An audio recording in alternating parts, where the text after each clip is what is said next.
up, guys? Welcome back to the early read.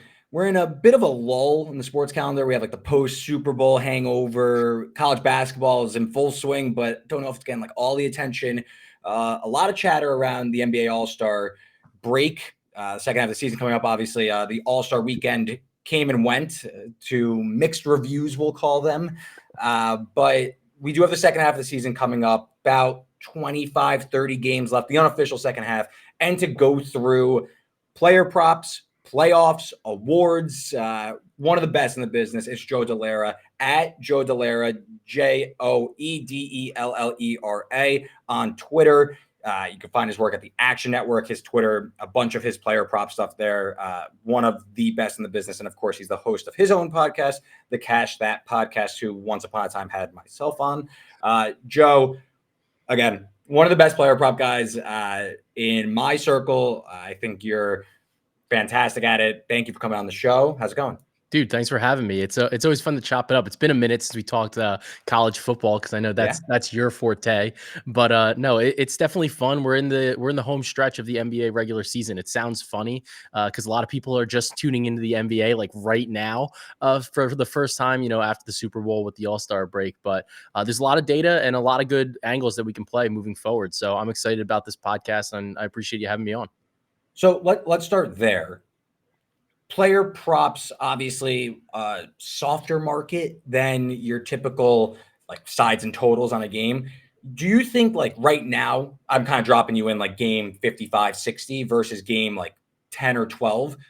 Would you rather bet into like right now, like later in the season where you kind of have the rotations down, you know where it's going? Or would you rather bet earlier in the season where it's still a bit murky, but you might have an actual edge that you could kind of exploit where they haven't caught on, odds makers haven't necessarily caught on to somebody's assist prop or something. Whereas now that's kind of maybe a little bit more found. How do you view like late season betting versus early season betting? I think late season betting gets to be some of the hardest. And I think that you kind of nailed it with your intro there. Like at the beginning of the season, post trade, around the trade deadline, stuff like that. I think you have the biggest edge, not necessarily because like you have the most data. Like I know a lot of people are modelers and they use a variety of different projections or things like that. And while I use that, it's one of the tools that I have in like my bag. I think that, being able to watch the game and say like, all right, like I think this is how this trade is going to impact this team. Or this is something that they're going to be able to do. That's something that isn't always accounted for properly or adequately, like in just raw like numbers modeling. So I do think that at this point in the season, we have a lot of data and we have a lot of trend rates and there's a lot of things that you can kind of look to and say like, oh, wow, like why are we getting this line? This line seems short. The hit rate is crazy. And I think that's kind of where you can get into like a danger zone, especially where it's like, oh, somebody's hit this line in 70% of games this season, failing to understand, the specific matchup or what the rest is, or, maybe like for the first half of the season, somebody was hurt and they weren't playing. So then now you have like an extra like huge chunk of usage coming back to kind of cut into that role. So those are all things. I think that now is definitely like a very difficult time to bet on player props. It's usually a time where I want to reduce my volume like a little bit.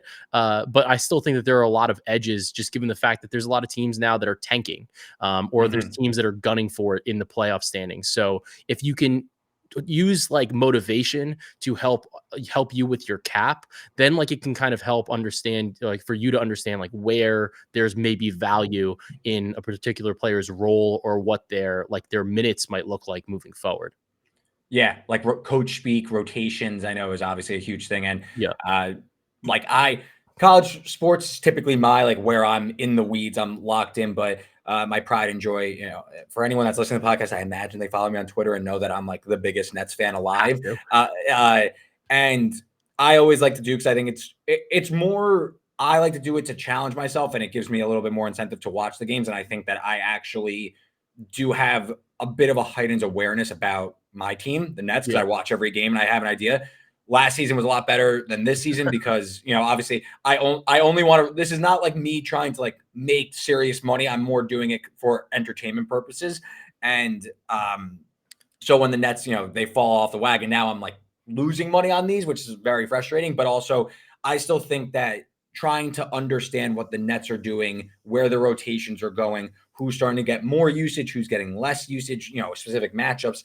I think it's an interesting exercise to go through if you're betting player props or if you like are rooting for your favorite team. It's a nice way to like get your mind working. That's like why I do it more as like a challenge and see if I can make some money. Last year was good. This year, not as good. Makes sense. The team is terrible. And I limit myself to strictly overs. And now you got a new coach. So Yeah, exactly. So that's a whole nother thing to throw into it. But I think what you're hinting at, especially what you were saying about end of the season, like things are winding down. You have certain teams that are out of it. Other teams, and they're going to start calling up like G League guys. They're yep. going to start getting massive usage.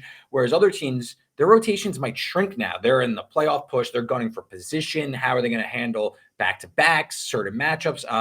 I think there's a lot going on, and I think you made interesting point. And what I think you do a great job, following you on Twitter and stuff and seeing your work, you do a very good job at understanding not only variance, but where certain guys could really like their ceiling and where they could really outperform and kind of laddering up. And I know you've hit your fair share of like triple double parlays, 3-point ladders. I understand that. But I think even something so simple as I'm now going to make up a random example, but like Jokic or what is it? Rudy Gobert's rebounds, right? That's something. Yeah, love his rebound. But you also do a good job of like, okay, here's a simple thing that is happening. We have a full data set that Rudy Gobert dominates against undersized teams or whatever the handicap is. I could even pass this to you, let me just pass it to you now. Like, can you break down like Rudy Gobert, how you even found this and where you kind of pinpoint it? If I'm making you kind of give up an edge, then sorry, but no, it's okay. Cause I think that a lot of you see a lot of people do this. Like when you look online, you can see people say like, oh, like when so-and-so's lined up in head-to-head matchups with somebody, they perform in like X type of fashion. Right. Mm-hmm. So I think that I see it a lot and I don't like it for guards. Like I think for guards and for wings, it's like not super useful because guards and wings, like depending on the defensive scheme or like whatever, like their role changes dramatically. Right.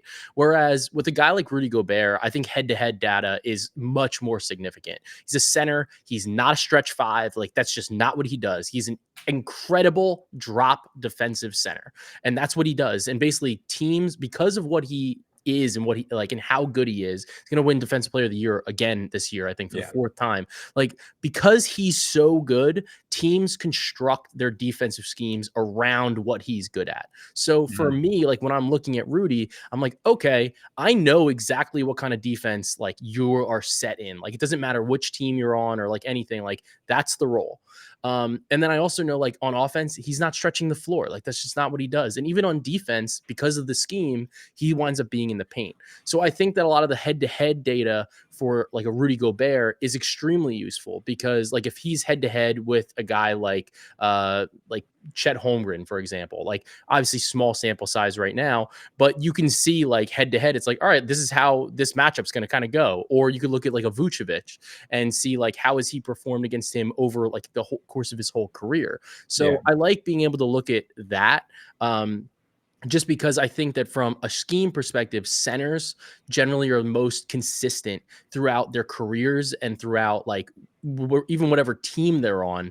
Like they're static. They have a role. Exactly. Whereas a guard, not to cut you off, like a guard, their role can kind of change, especially like a two guard, like an off ball guard. Like their role could kind of change given the defense they're facing, the matchups they're seeing, and stuff like that. So I cut you off, but I know exactly what you're saying. Where a center like Rudy Gobert, guys, what in like his 10th year, like you said, 3-time defensive player of the year, like you know what you're getting. There's a pretty defined ceiling and floor in terms of what Rudy Gobert is going to get, and there's certain matchups that you can exploit. I think. What did you before the All-Star break? Was it the Clippers where you took like his ladder over something? There was one against the Clippers and there's one against the Bulls. And the Bulls one was actually threw me off because the Bulls had never started Drummond and Vooch together. And they surprise started them together. They'd only played like 50 possessions together on the court the whole season. And then they started them together. So that like kind of threw me off. We wound up hitting it anyway. But it was still just like one of those, it's like, those are even some of the things that just happen where you're just like, I didn't know they were going to do that. Like, so it's like, you want to get the play out early. Cause I think it's better for content. The more people can tail it, like whatever. But then like, there's always like funky things in the NBA that can kind of help you sometimes, then hurt you the other times. Yeah, for sure. All right, so little prop primer here. Maybe we'll go back to it. I do want to ask though about where we're at in the playoff kind of picture. Yeah. because to me, I I'm in the minority to some that I think the NBA is in an incredible place. This has nothing to do with betting. This is just a general Yeah. NBA fan take that I think the NBA is in a great place because it's not a given who's going to win the championship. We're past the eras of all right, Golden State, Cleveland. We're just going to run this back and see what Yeah. happens. To me, I think every team has a pretty fatal flaw that could cost them when it's all said and done. But you look at these standings in the East, it's Boston, and then a handful of other teams. Maybe they're healthy, maybe their coaching figures it out, maybe a team emerges, maybe the Knicks stay healthy. I don't know. I could see things getting weird in the East. Um, you can never count out the Miami Heat either. And then the West, you have four teams gunning for the one seed, and then you have another group of teams that I think are incredibly flawed, but have these transcendent players that can go on a run. Where talking the Lakers, the Suns, the Mavericks, where they Yeah. can maybe pull a stunner out. I mean, the teams at the top outside of Denver wouldn't say they have the highest pedigree that would wow you as an NBA contender. So looking at open-ended question here, and we could kind of go in a bunch of directions, but how do you view the playoffs right now, and how are you assessing maybe title futures, matchups you're maybe already thinking about? Like, all right, like if this first round matchup happens, I imagine you're already there, Yeah. but like, are there certain things that have piqued your interest looking at the standings as we get ready for the second half of the season? Yeah, so I mean, I think the East is a little bit easier to talk about first. And it's just that, like, look, Boston is running away with the one seed. So I think that there's gonna be a little bit of like jockeying for position. In particular, I think there's gonna be a real push, especially between the Knicks, the Cavs, and the Bucks to get out of the 4 seed. Like you want to be in the 2-3, not playing Boston in the first round. I think, or the second round rather. I think New Mm. York lines up pretty well against a lot of these teams in the Eastern Conference. I like what they have, and obviously, like for those of you that know me and those of you that don't, I'm a big Knicks fan. So I have a little bit of a bias, but at the same time, I think that what they do is like I saw this one tweet and it was like everybody in the league is like going out, they go anywhere, they score 125 points a night. You go to New York and you play the Knicks and you get beat up with metal bats for like an hour. Like, but that's what it's like to play the Knicks. So it's like it's gonna be grueling, it's gonna be a tough out. To me, I still have my concerns about Boston, but I think that Boston is still the rightful favorite in the title odds and in the East based on the competition in the East, to be honest with you. So I don't think anybody is on the same level as Boston in the East, just period. I think everybody else is like a full step down at a minimum. Yeah, I agree with that. I think you can see a weird. I think Boston, like probably going to the Eastern Conference Finals, pretty Yeah. confident there. After that, like you could tell me any team makes the Eastern Conference Finals. Obviously, bracket depending, but Yeah. you could talk me into a lot of different teams with how these match up. I'm sure there's going to be injuries along the way. I I've said, and for those of you that do know me, I'm a big Nets fan. I hate the Knicks. I could definitely see a world where the Knicks get into the Eastern Conference Finals. I don't know if I'm at like full go to the finals type situation, but I definitely think it's possible. And just look at the teams at the top. The Cavs, who are Yeah. playing great basketball, still unproven in a playoff setting, and they made some nice adjustments, I thought, in the offseason. I thought the Max Strus signing was a really good one, but Yeah. still an unproven playoff group.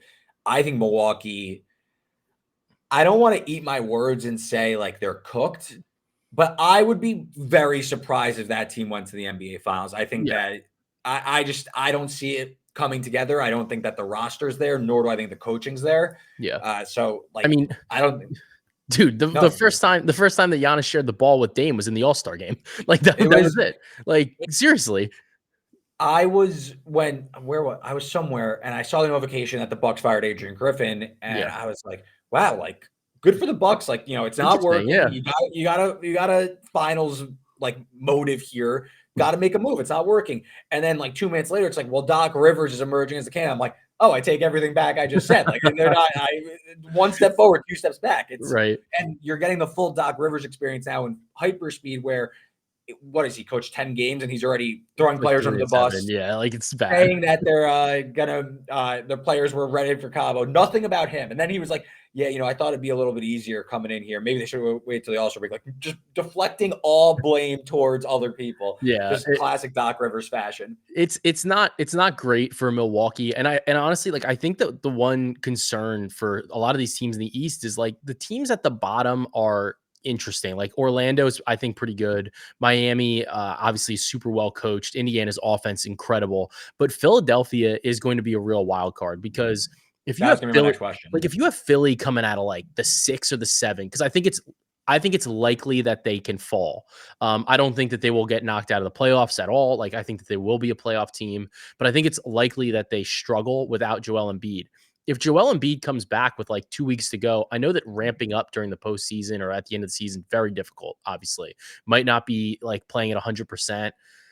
Joel Embiid was a fucking on one. Like he was so good. And then getting that like out of like a 6 or a 7 spot is not a advantageous first round matchup. So it's definitely going to be, the Sixers are definitely a wild card that could really give somebody like a run for their money in the first round. I thought it was Philly's year. Like Yeah. I really thought this was the year with the way Boston's constructed. Just I they are very good, but I still don't know if I'm like all in on them being like as good in a playoff setting. I thought the Sixers, with the way Embiid look, Maxi coming on, and just the subtraction of Harden and Doc, and then you add Nick Nurse, who I'm a big fan of. I think he's one of the best coaches in the league. Yeah. It felt like the stars were aligning for a Sixers finals run, and then this injury happens where, like, sure, Embiid can come back, but he's never held up in the playoffs anyway. Now I don't believe all of a sudden, while returning from injury, he's gonna It'd be make a great. Yeah. and go through a full finals run where, I mean, they're 2 up in the 6 right now, but you got to think you're probably playing from the 5 seed or below. So you're going to Yep. be going no home court the entire way It's hard. on a bum knee. It's tough for me to say with confidence, like, oh, I still believe in Philly. So I think the East could get really wonky, and obviously can never count out the Heat. Who knows what they could put No. together. I don't think Orlando's ready yet. Orlando, as my Nets fandom gets put to the test, I've taken Orlando and under my wing as a team I That's really like. that's a fair choice. They're fun. It's Paolo's awesome. I love the Magic, so I'm hoping they'll make the playoffs probably, but Yeah, I think I so think the too. East is interesting. The West, to me, what could be weird is if Denver, they're 3 out of the 1 seed right now.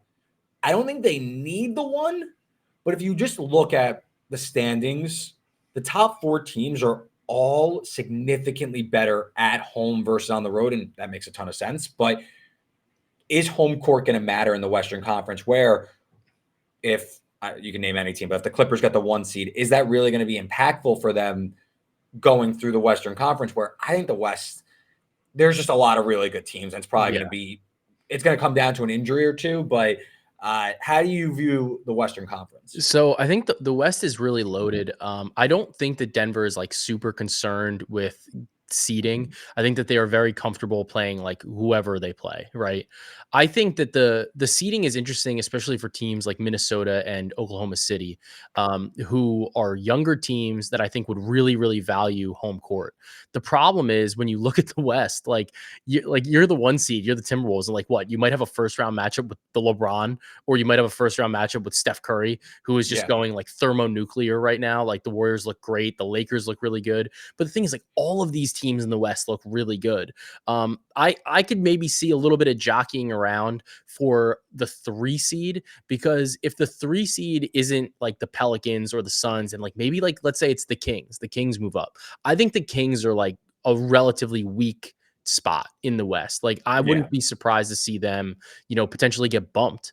They're in the 8 seed right now, but the problem is like basically 5 through 10 are all like pretty close, but really 5 through 8 are really close. Only 1.5 games separating them overall. So you could wind up being safe, or you could wind up being in the play-in.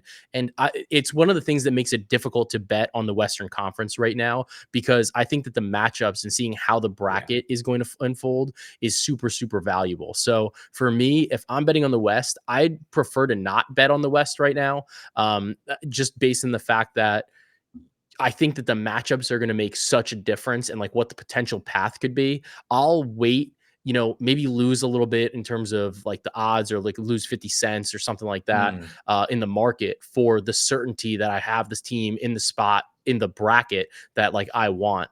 So I think that for the Western Conference, at least, I'd prefer to wait. Denver versus the field in the Western Conference. I mean, you'd Just have to get. heads up, just right. Would you take Denver versus the field, I or think it's not like that for you? I like Denver a lot, but I think that, like if it's like if it's like -110, basically like you have to take the Yeah, field. You have to take the field in that I circumstance. agree. I think that like on a number, right? Like Denver is, what are they, like plus 200 or something to win the Western Conference. They are plus 220. So I think that like the number isn't crazy for them to win the West, given what the projected path is. I think they'll probably be in the 4 seed. If possibly, like if they play New Orleans, they play Phoenix, they play Dallas, like those are all teams, or like the Kings even, like those are all matchups that I think Denver would be like fine in. I think that Phoenix, even as good as they are, they've had some issues. And my issue with the Pelicans is just like they seem to struggle in, like they have these big letdown games. Like they've been awesome. Like all the advanced metrics say like the Pelicans are incredible. And then like I watch them and sometimes I think they're incredible. And other times I'm like, how is this team 33 and 22? Like Yeah. it's hard to comprehend. So I think at the number, Denver is still fine, but I think I would just prefer to wait. I don't think the number's going to shorten significantly between now and the start of the playoffs. What I find interesting, uh, Zach Lowe, I'm pretty sure Zach Lowe said Denver on their title run last year internally thought that Minnesota was actually their toughest opponent Yeah. through the playoffs, which I find interesting that if Denver's the 4 and Minnesota's the 1 and they lose home court, could that be? It could set up a scenario, and I know we're talking like complete hypothetical here, but that could set up a scenario where Denver gets a lot of push in the market, a lot of narrative push, but actually Minnesota might be kind of a sleeping giant and like one of those where what was it last year, like Golden State, Sacramento, where nobody Yeah. gave Sacramento a prayer. Granted, Golden State ended up winning in Game 7, Yep. but it was one where everyone rode off the kind of frisky up and coming team and went with more what they know, went with the Yeah. old school. And I just think that's like an interesting setup. Minnesota, I don't know if I could get there with the roster construction, if they could really handle 4 rounds, but like if they're the 1 seed and they, Western Conference Finals, I think 100%. I think the West really interesting. I didn't think the Clippers I didn't Yeah. think that was all going to come together. That's come together really well. Again, though, do they have a big man that could really carry, like help? You're going to have to go against potentially what? They're the 3 right now. Like, you're gonna have to go through, like, Jokic, Bam, Zion, like, Sabonis, Gobert, Anthony Towns, Davis. like Yeah, like, all there's these dudes. titans in there. Yeah. AD, so I don't know if the Clippers can handle 4 rounds of that. Not to mention James Harden's their starting point guard and Russell Westbrook's their 6 man. So there's a lot of demons there that they For need to sure. slay. 2 other teams I want to, or a few more, but 2 in particular that are firmly in the playoff race. Phoenix, I Yeah. saw them play the other week against the Nets. Obviously, I want to preface this is not a Kevin Durant anti slander. Kevin Durant remains, in my opinion, one of the best players in the league. I wish he was still a Brooklyn Net, but I think no chance. Like I will like anyone selling me Phoenix. I'm on the opposite side of you. I think Yeah. that team is just fundamentally flawed. I'm more Phoenix stands no chance than Milwaukee. I mean, just their lone big or their 2 bigs, I guess, is Yusuf Nurkic and Drew Eubanks Yeah. going through this way. It's just not going to happen. Yeah, I think Nurkic has been better than a lot of people thought, right? Like I think that he's playing better. Like I think it worked. Like the trade worked for them, even though like on paper Aiton is better. I think that it's just one of those things. Like it worked, like chemistry wise, like whatever. The trade worked. I do agree with you though. I don't like Phoenix in the playoffs. I think that like obviously their offense is incredible. We know like how lethal Booker and Durant can be. Beal obviously when he's healthy is really impactful, but there's always the health questions, and then there's also just like who else is stepping up? Like, are you going to get Yeah. those games where like somebody else can score? Because we didn't see that last year. And honestly, like when they played Denver, the 2 games they won, and even like the first 2 that they lost, like Booker and Durant just went crazy, and they still split 2-2, and then they wind up losing 4-2. So it was definitely like an interesting scenario. I really do struggle to see them finding long-term success throughout the whole playoffs. And I think the same could be said for Dallas for a lot of like the same reasons where Yeah. they just don't have, I think, the roster composition to go through the entire postseason. Excuse me. I do find it interesting though, as more time passes in the season, I don't know if they can win it all, but like be frisky in the playoffs. Like Lakers and Warriors are hanging around. I know it's weird looking like they're in the 9-10, but the Warriors have had, if I'm not mistaken, the hardest schedule in the league Yes. so far, Second or hardest. one of the Second hardest. Yeah. second hardest in the league. Still flirting with 500. And it's been a pretty disastrous season. The Lakers, it's weird because I watched the Lakers. Anthony Davis looks arguably the best he's ever looked. Yeah. Yet I look at like his on-off stats and they're not great.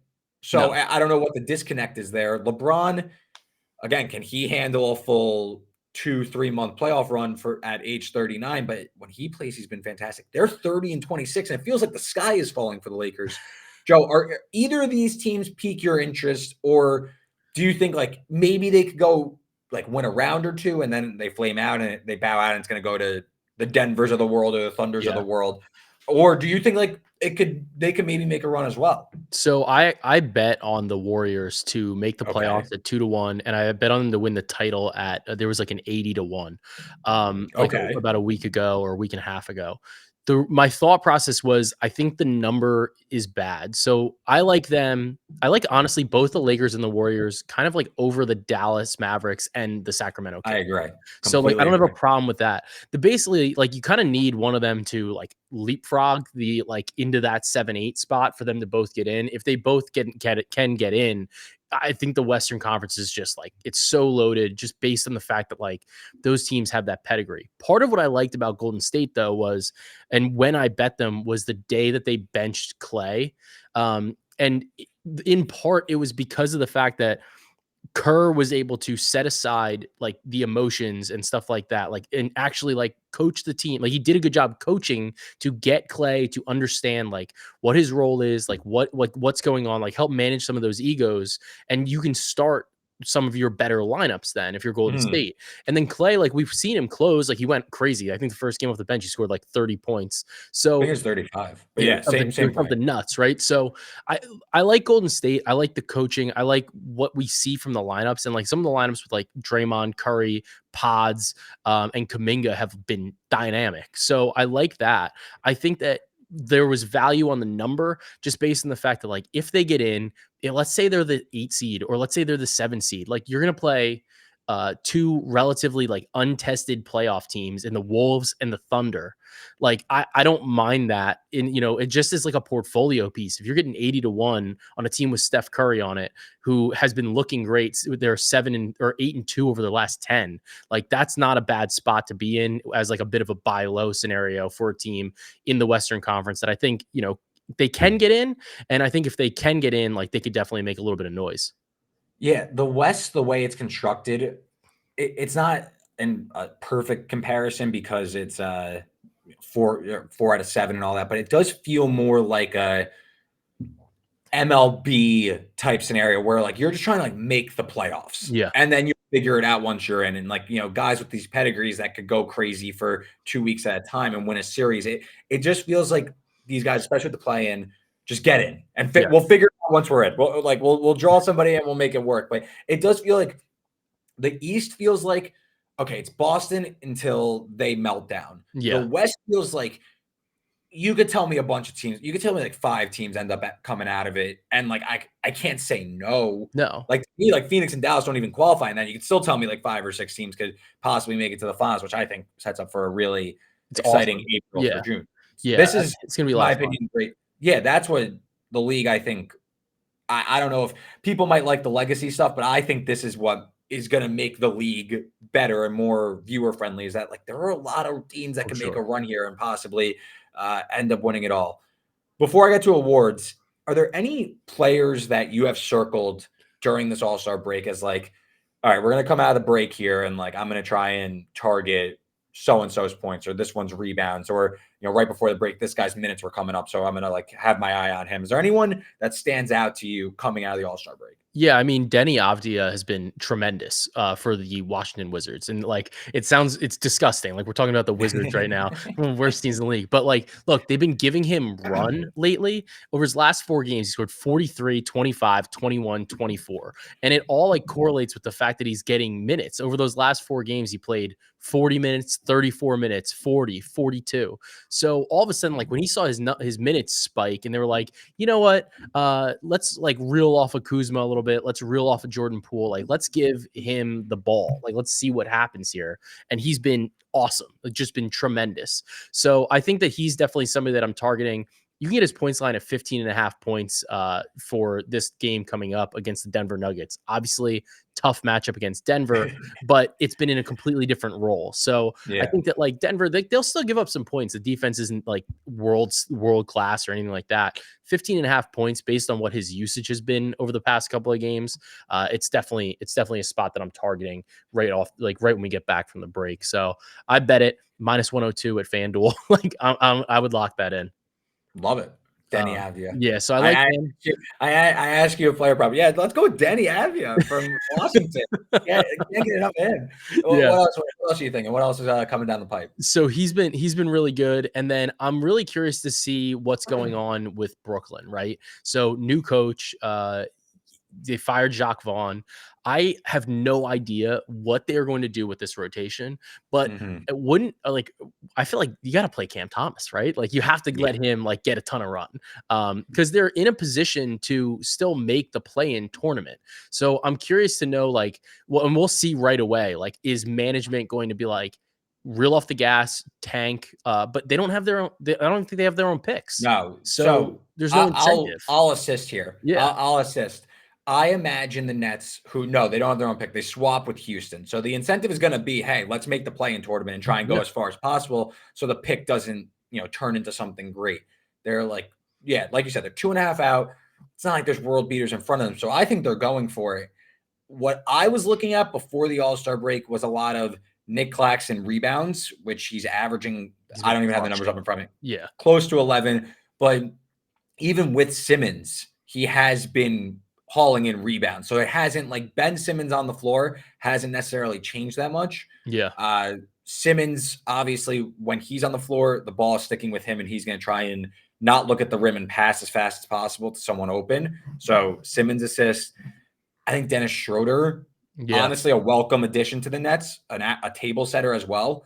His assist, it was way off. Like, it was, I think, like, odds makers hadn't like calibrated what Schroeder's role was going to be, because he came in and came off the bench. In his first game, he played 32 minutes and had like 12 assists Mhm. against the Spurs. Yeah. And then his next game, where he was set to come off the bench, it was set 3.5 against, I think it was Uh, Boston the next yeah, I game. bet that. He only had like 2, I think. Two, I Uh, think he had only like 2 or 3, yeah. but I do think he's going to have to start moving forward because he's simply too good. Him and Cam Thomas next to each other. I think Schroeder assists. I think where the Nets go is try and move the ball as much as possible. Cam Thomas has also been, he's gone from an absolute zero as a passer to a like somewhat willing passer, Yeah. and defenses are starting to cover him much more with much more intent, force the ball out of his hands. His assist number has been like 2.5 juice to the over. I would like for that to come down, and that might be like a sneaky, like contrarian play on Cam Thomas over assist, because you think like, all right, this guy doesn't pass, he's just hunting his points. He is, but he's also like slowly, because the ball's in his hand so much, because he's been unleashed, he's starting to kind of dish a little bit. So I think Nets assist props is like if you could get a beat on where the rotations are going and how these guys look playing with one another, you could maybe get a beat on some of these guys at pretty depressed numbers, especially with Simmons playing. Yeah, I totally am there with you. I think that makes a lot of sense. And then like the only other kind of look that I have like right now, Evan Mobley's been dynamic, right? Like he's been so good since he came back. His like PRA has been like consistently hitting. Tough matchup against Orlando, like when they first get back. But one of the guys that's been really fascinating is Paolo. We mentioned him before, but Paolo's assists have been incredible. He missed last game. He had 5 assists, but his line set at 5.5. He had hit it 11 games in a row at 6+ assists. So it's definitely, I think, a pretty good look against a Cavs team who they play slow. The defense is obviously elite, but I just think that it's going to probably force the ball out of his hands like a little bit. So I might look at a Paolo assist prop against the Cavs in that Thursday game. That's a banger of a game, Cavs Magic. Yeah. That's a good one. It's a That one grind. might get a screen. That one might get a screen though. Yeah. Yeah. No, I think all great looks, great opinions, and I'm happy I was able to squeeze in just a little bit of Just a Nets little bit of talk, prop. just a little bit. Before I let you go, Joe, I do want to go a little rapid fire on awards. Some of Sure. them I think are closer to wrapped up, and we don't need to go very far. Yeah. Others, maybe there's more of a conversation. I don't have a particular order here. Maybe I'll try it on the fly, do like most over versus to least over. But DPOY, is it just Gobert? Yeah, I think it's just Gobert. He has That's a minus pedigree. 700 now at FanDuel. So Yeah. it's not like you're like, it's fine to say that. I just think the Timberwolves, their defense dropped off a little bit, like just a tiny bit the last like month or so. And they're still number one by like 2 points per 100 possessions. Exactly. So I just don't know if there's one there. And I feel like the Timberwolves have a good enough like story behind them too. It's not like this is like a 7 seed like with a good defense. This is the number 1 seed in the West right now with a good defense. And honestly, like one of the things with all these awards is voters like to vote for who they know. It's like awards get very sticky. It's hard to be like a first time winner of an award unless you're transcendent. Gobert has been incredible, period. Best defense. They voted for him before. This would put him in a class of like tied for the most defensive player of the year awards like ever with the 4. So I do think that this is an award. This is a class that he can belong in, and it's appropriate, especially given like the new team, new concept, everything. I think it's appropriate for him to win. So I think that if you wanted to do like an awards parlay or something like that, like to try to rack something up, I don't mind putting Gobert in there. Like he's going to win. Yeah. I bet AD before the season, and I just don't see the Lakers getting there. I think the expectation was they were going to be a little bit better. Yeah. And the defense would definitely be better. And AD's been good on defense all year, but it's just, I don't see anyone touching Gobert. I guess we're pretty much good there. Yeah, for sure. Rookie of the year, Chet was ahead of Wemby for a second, but it seems like Wemby got a little comfortable and has taken back the mantle. Where is he at right now? He's like minus 600 as well. Yeah. So you're good with I think Wemby, it's over. or? I think it's over. I bet on Wemby and Scoot to start the season. Scoot, like as soon as like I saw what was going on, I just kept betting on Wemby. I'll erase that. Yeah, I have like a pretty significant Wemby position. I just didn't want. Chet's been awesome, but like at the same time, like when you look at what he has to do on the team, like people are like, oh, like it matters. Like he's contributing to winning. Like, no, it doesn't. That's not what Rookie of the Year is. Rookie of the Year is like, who is putting up the biggest numbers? Like if you're in the conversation, most of the time it's because you're the top pick in the draft. You got picked by like literally the worst team in the league. It just happens to be that Oklahoma City is super well managed. He's 2 years removed really from being drafted. They got a lot of development, and then Chet's been incredible, but there's no comparison. Like the stats don't line up. Like if you put Chet on San Antonio and was like, go do this, he's not doing it. It's not happening. And I think that became like very evident more recently over the past like month or so when Wemby's like got the triple double with 10 blocks. Like it's just the performances that he's putting up are incredible, and he's been doing it on a minutes limit. So as like the sole focus of the San Antonio Spurs. So I think that award race is just completely wrapped up. It was interesting for a second, and then I think everyone had like an awakening. Yeah. Not only that Wemby is so good, which I don't think there's like a single person in the world who is going to be like, yeah, this guy isn't amazing, that the Spurs are so bad, like in spite of Wemby's excellence. And again, Rookie of the Year isn't MVP. This isn't Coach of the Year. This is not an award that's baked in team success whatsoever. There's zero baseline around that. So, or basis around that. So I completely agree. I think Wembanyama, kind of kicking myself I didn't get involved when he had drifted out towards like plus 150, plus 175. But I agree. And I think, honestly, if push came to shove, I think, the Spurs will play him enough that he hits the games limit, like even if it's in a condensed role. Well, there isn't a games limit for Rookie of the Year. I didn't So even know that. yeah, so it's one of the awards that doesn't have a games limit. So he's played That 49 was dumb of me. games right now at a 55. So like I think like honestly like if he just stopped playing right now, like maybe then you get a conversation. Yeah. But I really there's no games limit. So I really just don't see it being an issue for this award. And it's one of Yeah. the few that doesn't have the limit. So definitely a notable kind of point. That was dumb of me for sure for not to know that. But it also, Okay. I don't even know if it matters that much though, because again, I No. think that voters want to vote for a guy that is that transcendent. It's going to help get to, add to what is likely going to be a pretty full trophy case when his career is over if it Oh, keeps for up at this sure. rate. So For he's a sure. well-deserving favorite in my opinion.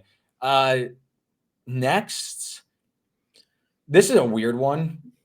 Like six man of the year. I had a thought Okay. about six man of the year because I was looking. I have some Norman Powell from like 30-1. That number got slashed in half. Good I number. actually I got hooked up because somebody asked me, I did a radio hit and somebody asked me, what do you think about six man of the year? And I was like, I think like it's pretty, this was like way back in like around like Thanksgiving time. I was like, oh, like, I Yeah. think like it's pretty random. Like you could like no one is like a firm favorite. Like there's Yeah. no runaway guy here.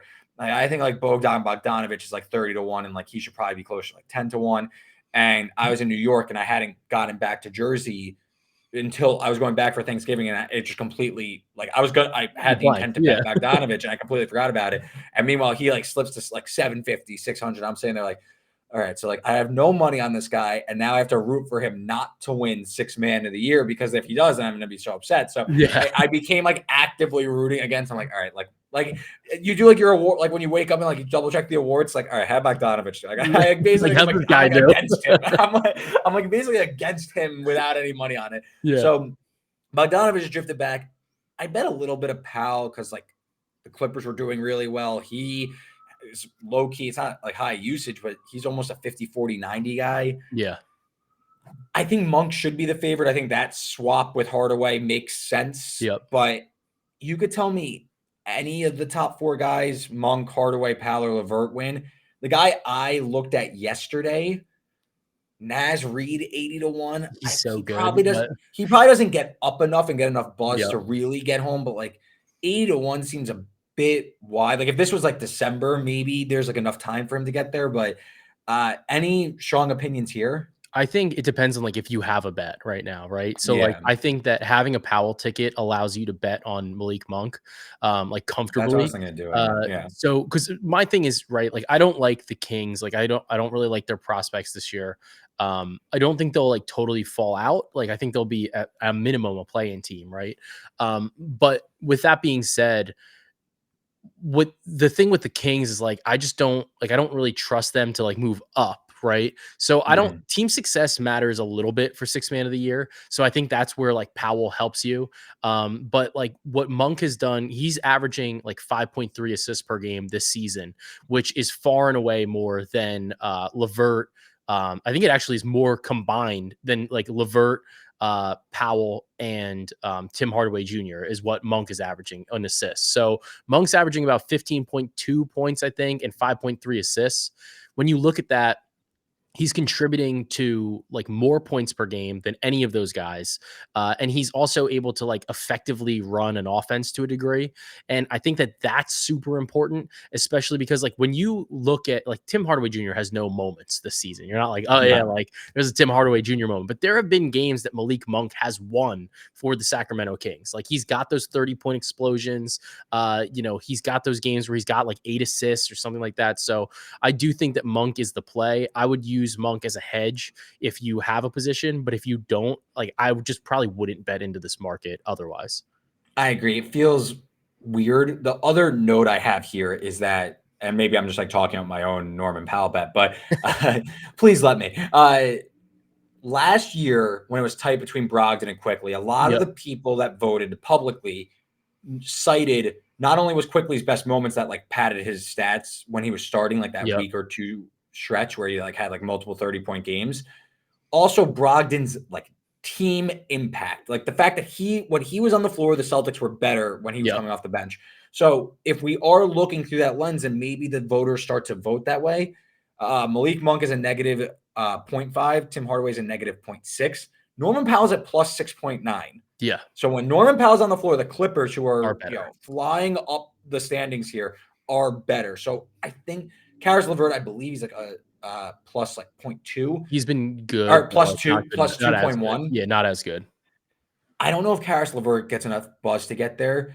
I think honestly the biggest knock on both Powell and LeVert is that the Cavs and Clippers have like very deep benches with guys playing well. Like it's not like they're Yeah. like in a 6-man rotation. Like I know the Cavs, Donovan Mitchell, they were asking about Isaac Okoro as like a 6-man of the year candidate. Like, so, Yeah. okay, you can't talk about Karis LeVert as a 6-man of the year candidate. You're talking They're about asking the Okoro, superstar yeah. player about Okoro. That's not going to help your case. I know people are talking about like Russell Westbrook. Him accepting the bench role is like a huge catalyst for their success, the Clippers. Yeah. So that's going to hurt Powell's case. So I say all this as I hope Powell gets home as a long shot bet. I'm not necessarily counting on it. Like, I don't think at 9-1, this is like, oh, you got to be in on this. It's probably Malik Monk. I could see guys an explosive player. Guys really, people seem to gravitate towards him as an explosive player as well. So I could see Malik Monk just taking it home.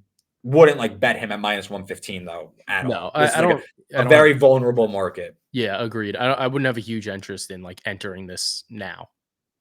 Okay, coach of the year, which I think is pretty wide open, but also pretty straightforward. Yeah, I mean, I think it's Dagnall. Like he did with Oklahoma City.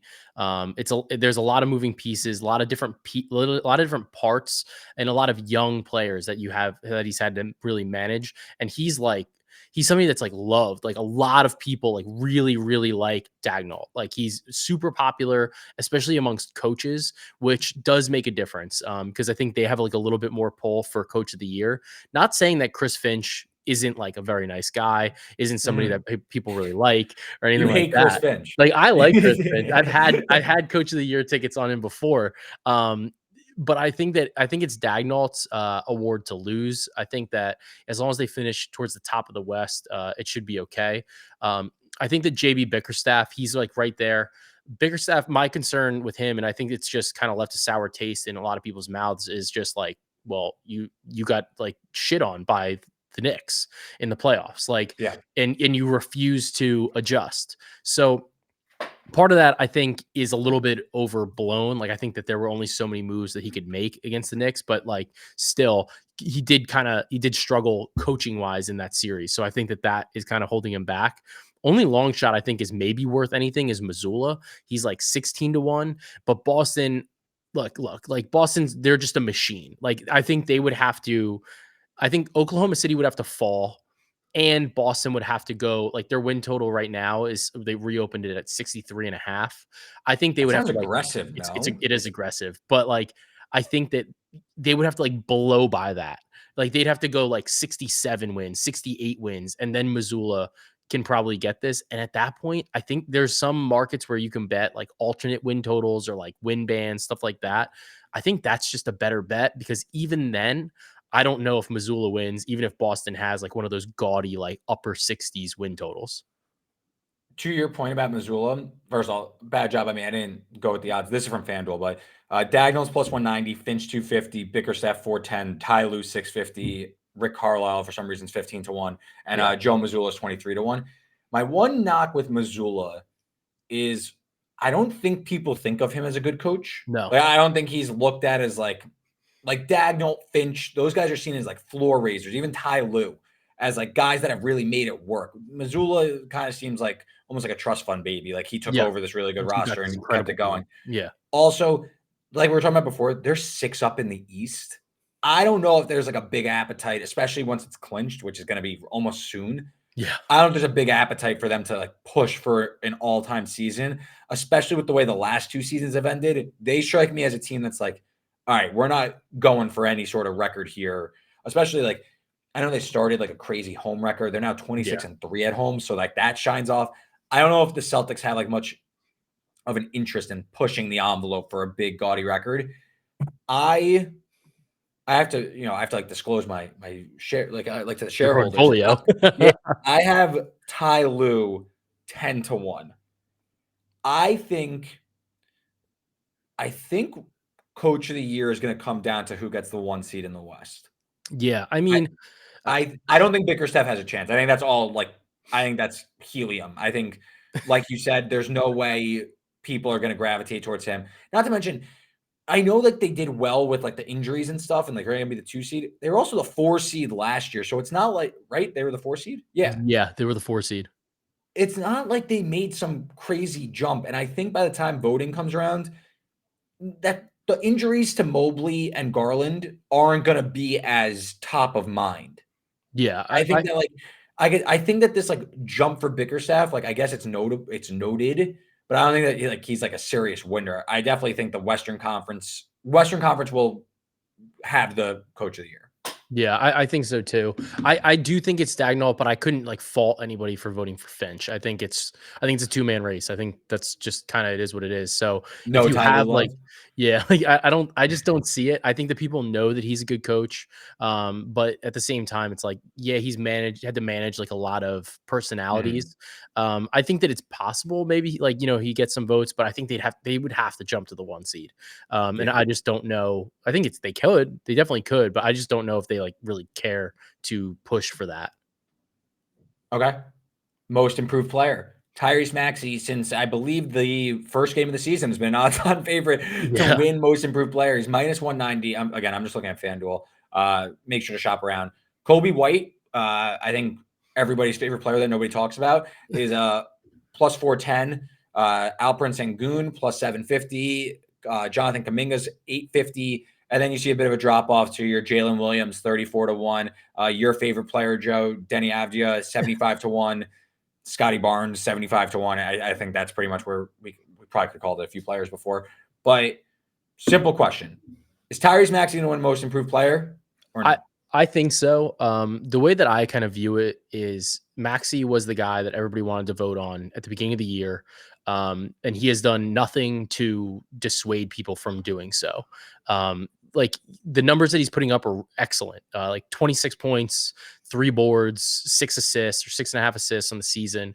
I think the concern and like the why the odds, because the odds have shortened a bit of late. Like they've gone down to as low as -190. I think that in part it's because Joel Embiid is hurt. And I think that what that's done is like teams are saying like when they go to prep to play the 76ers, it's not a like we need to do whatever we can to stop Joel and Maxi's a problem too. Let's see what we can do. Now the entire conversation is well, let's stop Tyrese Maxey and make like Tobias Harris beat us, Kelly Oubre beat us, like somebody like that. So I think that he's struggling like a little bit some on like any given night, like seeing like consistent doubles, seeing consistent traps. But I do think that overall, he's too good of a player to kind of get stuck in that. So while maybe there's a rut, All-Star break gives you plenty of time to like look at film, try to game plan a couple things to help open it up. And having Buddy Hield there as like a release valve is, I think, super important for Maxi in terms of just having somebody elite to pass to it makes it so much harder to double him because there's such an elite shot maker on the perimeter there. So I think that if anything, this might be a buy opportunity for Maxi even at like -190. And I hate saying that for like awards, but Yeah. I do think that I think that it's his award to lose. And I think that he's so good and so talented. And Nick Nurse is a great coach that they're going to be able to scheme things to help him out. And the numbers are just going to be there at the end of the season. You're going to be like, well, why are we not voting for this guy? I know that Kobe White's been incredible. I think that he is the only other competition at this point. But at the same time, there's so many other players in Chicago that like Kobe White is not the focal point of the offense, whereas Tyrese Maxey is for Philadelphia. Yeah. I would, after going through all the candidates and really looking at it as prepping for this pod, I kind of left it as like, not sure there's a bet here and probably wait a little bit longer and bet Maxi once it Yeah. hits like your -150s. Because I do agree with you. It feels like the odds shortening makes sense because other contenders are starting to emerge. But in my opinion, at least when I'm betting awards, like I need to feel confident, like especially now, like if you bet Kaminga, Kobe White, you're 50-1s, 100 to Yeah. ones, like job well done, 100%, like Yep. not taking any credit away. But like if I'm betting now, like 850, 950, like I need to be confident, like they could fully make the leap over because to Yeah. me, Maxi, like you mentioned, his role is not going away. I think the Sixers are going to be able to do enough to stay out of the play-in picture, which is probably like Exactly. at least what you need. Yeah. Like if they really fall apart, then you start to get a little worried. But like to me, Kuminga playing great since he took over the starting job. You're also like, is he really going to be a 20-point a game guy the entire second half of the year? And it's not like Steph is going to get a lot of like. I don't know if like Jonathan Kuminga is getting the buzz from this No. Warriors resurgence. No. And Kobe White, like you mentioned, there's a handful of veterans there playing decent ball. Like Kobe White is taking a tangible leap forward. It's But been like, awesome. Yeah. yeah, most improved player though, you need to make like an all-star level leap for like a full season. Yeah. That's why to me, like, it's kind of a shame because I actually think of the contenders, Sengun's probably like the best actual candidate. But Yeah. he's not going to win because they're falling out of the playoff race, and it's likely going to be kind of Yeah. a It's getting gross over there. the Rockets are going to like be out of sight to everyone. Like if the Rockets are still in the playing game, I'd be like, Sengun's pretty interesting because he is taking like a tangible leap. I don't know how close he was to the All-Star game, but like I know a lot of No, people probably had close. voted him. Yeah. So to me, like Sengun was a little interesting. Jalen Williams, probably not enough buzz. We're going to talk MVP in a sec, but like with SGA there, Dagnall coach, like Chet, I guess, in the limelight of Yeah. a Like rookie of the year yeah, in the discussion. conversation. It just feels like Jalen Williams, who is also amazing. I don't know if he gets up enough. Maybe his odds go from like 34 to 1 to 20 to 1, but like to me, it's probably Maxey. And that's like kind of it. Like Yeah. wait for Maxey to keep dropping and then play him, Yeah. or And like just kind of don't. And like I'm speaking from like I have Maxi preseason 14-1. I have him at Attaboy. plus 225, and I have a Kobe White at 30-1. So Okay, like so you're in. so, You're in. So like you I'm have to speak in like objectively, though. yeah, so like I'm in, I'm fine. But I still think it's Maxi. Like that's kind of the way that I've looked at it. And like I do have a loser. I have Desmond Bain ticket as well. So I have Desmond Bain yeah, also. so That one like I didn't do have a make it. loser in the I had a market. crazy number on Desmond Yeah, I Bain. had I like thought for 40-1 or something. Like it was good. like 60 to 1. I No, was like, that's I nuts. was ready. I was like, oh, let's go. Like, Let's especially go. when the Grizzlies were to play. When Ja came back, I was like, oh, this might It's gonna be actually have a good. chance. Yeah, it's gonna have legs. But that I just think it's Maxi. I think that like he's the number one option right now in Philadelphia. We've seen him be able to do that. And you're right. Like I think that like from an actual most improved perspective, Kobe White is like makes a lot of sense even like then because it's like people like I thought he was like gonna get cut. Like I thought he was gonna be done. And then Yeah, now all of a he sudden was looked he at was as bad as bad. a Yeah, like he was rookie second bad. year guy. So, like I have like his fucking rookie cards like sitting in a box without penny sleeves on them because I thought he was so bad. So I got to go back through there and like put him in top loaders. But that's kind of the situation. So either way, though, I think Maxi's the bet. And if you want to hedge one way or the other, I don't really mind that. But I think that at a certain point you need to just sit out like some of these awards too. I agree. It's a little bit different than like NFL MVP. Like it's kind of like you want to build up positions early when it's almost like out of sight. Yeah, The NBA discussion, get in early, be ahead of some markets, and then like now it's more come like back in later. Yeah, like yeah, come back late. Like when you like to me like when you know the answer, then you start kind of jamming. Like yeah, you could start with like when you get to like the final like 15 games and you're like, all right, like this guy, like the awards podcasts and article, like then you start like doing your research yeah, and it's like, all right, then you start jamming the winner pretty much. pretty much. Yeah, MVP, the Tim Bontemp straw poll came yeah, out last Friday, I believe, last yeah, Thursday. something like that. Yeah. Jokic took home about 2/3 of the first place votes. Obviously, Embiid is not uh, eligible Yeah. anymore. SGA took home pretty much the remaining third of the votes. So Jokic, pretty sizable lead. Tim Bontemp straw poll has been like insanely predictive of NBA MVP. So like that is like legitimate. Like take that. Like if it ended Really right good now, quote. Jokic would be the Yeah. MVP. He's minus 140 in the market. SGA's plus 210. Giannis 9-1. Luka 12-1. Tatum 29-1. Then a lot of other really good players are 75-1 and beyond from FanDuel. I had some Embiid early. I'm very upset that he was ruled out, and I basically bet Jokic and SGA. I'm out. I literally make like no money on any of them. It's just like I'm basically A out. wash. Yeah. Yeah. So, which like that's what you have to do sometimes.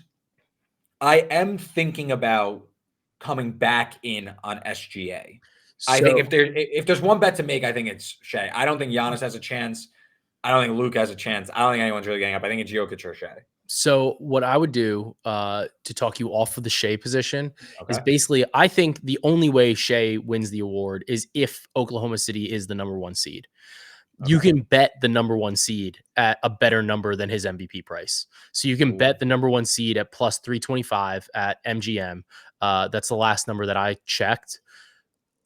I think that's a better bet because you can hit that and like you could have lost the MVP bet still. Like I Yeah. think the only circumstance that SGA can win the MVP is either if Jokic gets like hurt, doesn't play, or like he is the number that they are the number one seed.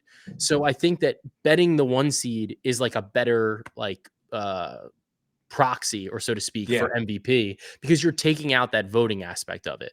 I think you're just removing that from the circumstance. So I think like if you like Oklahoma City to potentially be the one seed, that's the bet. Because like I don't think that them even winning the division is enough. Like if the Clippers sneak in, like then like they're the Clippers are the one seed, then like I don't know if that's enough then for Shea. Like I think like if even if they're like the two seed and it's like they're only short of the one seed by like a game, I don't know if that's enough. I think that they have to be the one seed in the West for Shea to win. That being said, I think the point that you brought up about the straw poll critically important, and it's like kind of one of those things like when you know that straw poll is coming out, because like like loosely when that final straw poll is coming out, like whatever comes out as like the winner, like unless it's like within like a couple votes of each other, like just like go hammer it, like Yeah, just go it's one bet of the those fuck out things of it. like Yeah, bet when you know like that's like yeah, you have the it's basically a cheat sheet to the answer to the test being the NBA MVP. award show like Yeah, you basically know. So my case, and first of all, the bet OKC to be the one seed is an excellent point. I completely agree, and I think what's interesting though is when voters go to decide who's going to win, I think it will be interesting to see how certain people frame it because from like your EPMs and to quote Zach Lowe, your Vorps and Schnorps, Shea is going to grade out as the number one guy. he's He's great. going to grade as the most valuable player. Jokic, relative to expectation, this is kind of a down year for him. If you just look at his numbers, it's not the Yeah, same. It's not his MVP level. He also won the finals last year and won finals MVP. So I don't think he really cares. I don't yeah, think he cares anyway. But I do think it's interesting if Denver ends up in this like 4 seed, they kind of just go through the motions at the end of the season. Like, I don't know if Jokic is going to inspire a ton of confidence to get that vote. Whereas if SGA keeps up his really high level of play, I think there's a ton of case for him to at least take the award. It's more, will the voters get over their is bias the right word or like their yeah. old ways, their old thought process of like, hey, we're going to give it to Jokic, Embiid, and Giannis, and that's it. Giannis from Yeah. a few years ago, But, obviously. like, there's, like, a stickiness to awards. It's like I said Yeah, a little bit earlier, it's like people wanna vote for who they voted for before because it's, like, confirmation bias. It's not crazy, like, you're not gonna get canceled for, like, your vote. Like, it's like if Luka goes crazy and, like, Dallas wins, like, 20 games in a row, then, like, sure, like, Luka could win, because I think that he's somebody that people have wanted to vote for. Whereas Jokic is the Shea favorite every year. yeah, like, he's, He's like, the the favorite favorite every every year. year. So, like and that's the thing with, like, Shea, he's not somebody that everybody's like, "Oh, like, I want to vote for him," but at the same time, he was first team All-NBA last year. So, I think that, like, the voters are there on him. Like, they know he's really good. I think that they just need to see that he also was the 1 seed because I think everybody knows what Denver is doing, like, the path they're on. Like, they had that Mhm. huge like, that really deep playoff run, and Jokic is still performing at, like, an all-world level. If if OKC finishes in second and Denver finishes in third, it's going to go to Jokic just based on the fact that like the expectation for him is so high every time. And like if you ever watch him play, you know he's the best player on the floor. Like it doesn't matter Yeah. who he's playing against, he's the best player on the floor, regardless of the advanced metrics. And I think that that's super notable. So that's kind of where I am with it. I think if you have to enter the market now, I would just bet OKC to be the 1 seed at I like a like better that. number than the MVP. Yeah. And I all excellent points. I think Giannis has like zero. I Yeah, honestly, it's a two-man race. I'm that's how operating I as feel. it's a two-man race. I think I can't really see voters getting over the firing of the coach. Like I think everyone also is like aware. that Milwaukee isn't as good as probably their record is anyway. So Yep. it's not like you're. I know Giannis has a lot of really good numbers, but like he's not being viewed as an MVP candidate in my opinion. No. And then the last thing on SGA was what I thought was interesting in the Bontemps straw poll, like his written part of it Yeah. underneath the vote. If you go and read it, I'm going to paraphrase, but he was saying how the past 2 years of the straw poll, the guy in second at this point, at the halfway point, actually ended up winning the award. Like he did a Interesting. whole like blurb about how SGA is actually like the trends, he's actually going to win. I just thought that was really interesting that it That was is framed interesting. in that way. I don't think he was like there was nothing like nefarious going on. It was more just like I thought that was I read the article. I was like, that's interesting that he was like talking Shea up despite coming in second. It was an interesting nugget that I guess we'll see probably in like a month or so with either his third and final or third of four straw polls. But Yeah. Joe, this was awesome. I said I was going to keep it under an hour. We're a little bit over, so I apologize. But please plug all the great work you're doing this NBA season and beyond. This is your floor. All right. So you can catch me on X at Joe Dellera. It's Joe Dellera. It's the same handle in the Action app. You can get all my plays like in real time as I log them, and you can check out my record. So it's all like tracked, it's transparent. There's nothing I can delete or add. It's all logged in there as I bet it.